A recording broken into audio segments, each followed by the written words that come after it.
Sukkot, the Feast of Tabernacles, was the most joyous and elaborate of all of the biblical holidays mentioned in Leviticus 23. As part of this celebration, the high priest would lead a processional in Jerusalem down to the pool of Siloam. They would draw water from that pool. There would be shofar sounding and Levitical singers worshiping the Lord, and it would be a time of great rejoicing and pageantry. They'd march back up to the temple, and they would march around the altar once each day. They would pour the water upon the altar and ask God that the pouring of the water would be symbolic of his pouring out his Yeshua, pouring out his salvation, pouring out his Ruach, pouring out his Spirit upon all flesh, as the prophets promised and prophesied.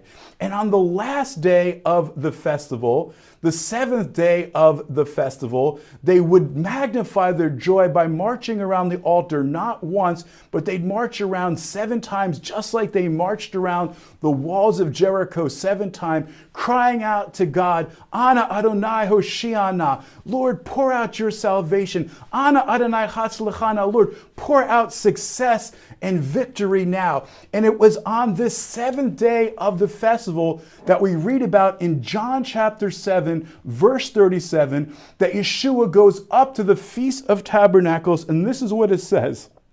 Bayom, on the last day of the great day of the feast, Yeshua stood up and cried out, saying, if anyone is thirsty, let him come to me and drink. He who believes in me, as the scripture says, from his innermost being will flow rivers of living water. And he spoke concerning the Spirit that was to come. Friends, they were in the midst of this elaborate ceremony, 7 times around the altar, asking God to pour out his Spirit, pour out his Yeshua, pour out his salvation. Yeshua, Jesus, has the chutzpah to get up and say, what you're marching around, crying out to God for, I am offering to you right now. And what's the significance of this? Yeshua is saying, I am the fulfillment of Sukkot, because Sukkot reminds us of the mayim, of the water God gave to the Israelites during their 40 years of dwelling in the wilderness. Isn't that incredible? He offers us living water. And in Jewish tradition, there was this rock that followed Israel in the wilderness. They would sing and worship before this rock and ask God to give them water, and this rock would cause to open up and water would flow and create these streams that the people would drink of so that they could be provided for their thirst in the wilderness.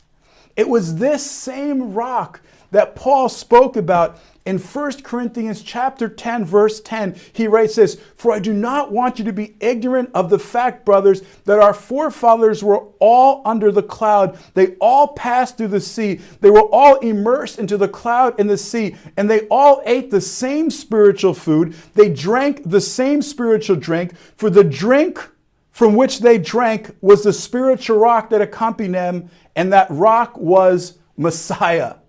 Paul's saying, he's referring to that midrash, that Jewish tradition. He said the rock that they drank from in the wilderness, which we remember on the Feast of Tabernacles, that was Messiah.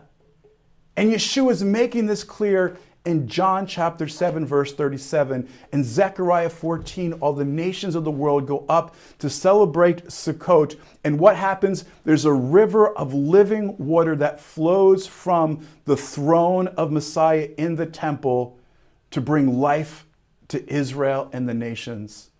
Friends, at this season, we're to cry out for the water of salvation. We're to cry out for the Spirit of God and his blessings in our life. Friends, are you dry? Do you feel parched spiritually and emotionally? Take a moment and ask him to water your soul with the Spirit.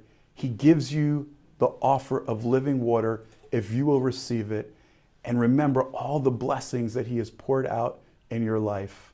Shalom, shalom.